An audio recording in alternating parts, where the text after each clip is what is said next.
Hotel છે હટાવાળા?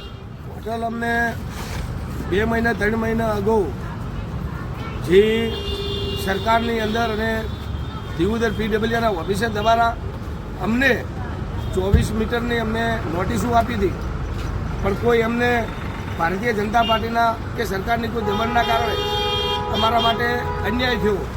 તો 18માં જે મધ્યમ વર્ગના માણસો આવતા હતા તો એમને 24નું ના તોડ્યું અને 18નું તોડ્યું. એની પછી અમારી એક એવી માગણી છે કે તમે અત્યારે કાલે 2 દિવસની એમની નોટિસ આલી. અમારી હોટલ અત્યારે અમે બધા 1200 જણા જે માણસો છે બધી હોટલો ગલ્લા અને બધું એમ હટાવવા માટે તૈયાર છે. પણ આ ભાઈ અમારી એક રજૂઆત છે. અમારી કલેક્ટર સાહેબને, મામલતદાર સાહેબને અને પ્રાંત સાહેબને અને ચીફ ઓફિસરને મારી વિનંતી છે કે તમે કાલ દબાણ લાવો. ભલે સરકારનું આ દબાણ આવ્યું એટલે દબાણ લાવવું પડે, પણ તમે એવું કોઈ ભારતીય જનતા પાર્ટીના જે 18માંથી દબાણ આવે છે કોઈનો ભેદભાવ તમે રાખતા નહીં અને 18નું તોડજો. પહેલું જે 24નું અમને જે દબાણની જે નોટિસો આલી એમાં તમે ભેદભાવ રાખી અને 18નું રાખ્યું અને 24નું નહોતું તોડ્યું. અને હવે મારી બીજી એક રજૂઆત છે.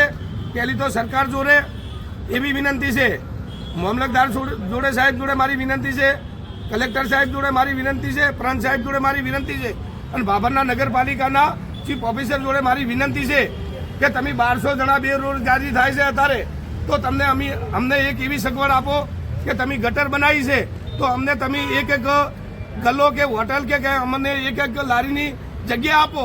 અમે કોઈ પતરા નહીં નાખે, અમે કોઈ સાપરા નહીં રાખે, અમે કોઈ મોટું દબાણ નહીં કરે. જો તમે અમને આવી સગવડ સરકાર નહીં આપે તો 1200 જણા બેરોજગારી થશે. અમુક તો માણસો એવા વ્યક્તિઓ છે કે 500 રૂપિયા કમાઈ અને સોજે રોટલા ખાય, બીજા દાડે નવા કમાવાના છે.